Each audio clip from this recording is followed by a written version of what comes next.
There is an argument that says that you should never edit while you write. Sean Coyne says you should wear hats, like literal hats. Put on a hat when you're writing, your writer's hat, and then put on a editor's hat when you are editing, and ne'er the twain shall meet.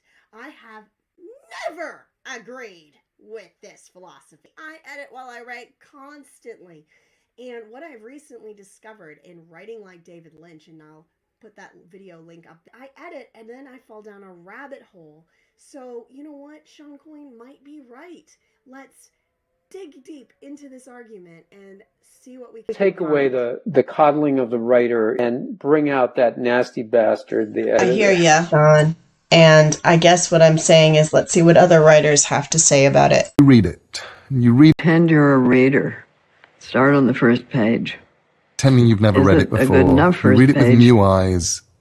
And one of the questions that you ask yourself when you get to the end is, okay, what was that about? This is why I love the second draft. I am totally on board with this, Neil and Margaret. I never skip it, even if I'm editing as I write my first draft. Well, that seems a little bit harsh. I'm not able to kill all my darlings, but The I do traps I some. fall into when I'm editing, Stephen, while I write, is that I am saving my darlings, and I have made a video. The key takeaway here, I think, is that do what works for you, but what I am finding is when I'm writing on these pads like David Lynch did, then I only edit what I'm working on. And if I have to go and think about something that I wrote before or something I want to change, I have to make a note because I don't have it in front of me on those pads. I only have what I'm working on it. So it keeps me focused on the current scene. I start at the bottom of the page and work my way up and right in between the lines, which I feel is a really great way to edit while you write.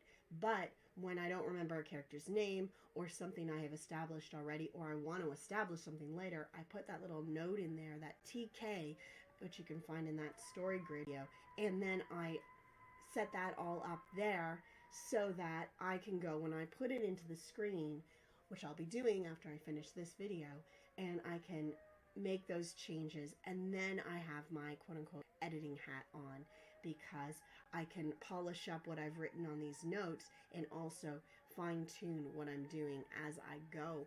And that, I think, is going to be working for me. As I said, I'm working towards NaNoWriMo. I'm going to finish this project, get it off to an editor, and be ready for Prep October. And I want to know what's going to work and what's going to give me the best success for NaNoWriMo, because to be honest, I've never actually finished one, but I'm going to this year, and I'm going to show you how, and we're all going to do it together, and it's going to be awesome. So hit that like and subscribe. But in the meantime, if you want to know more about the story grid, check out the story grid and outlining a scene. Check out this video here.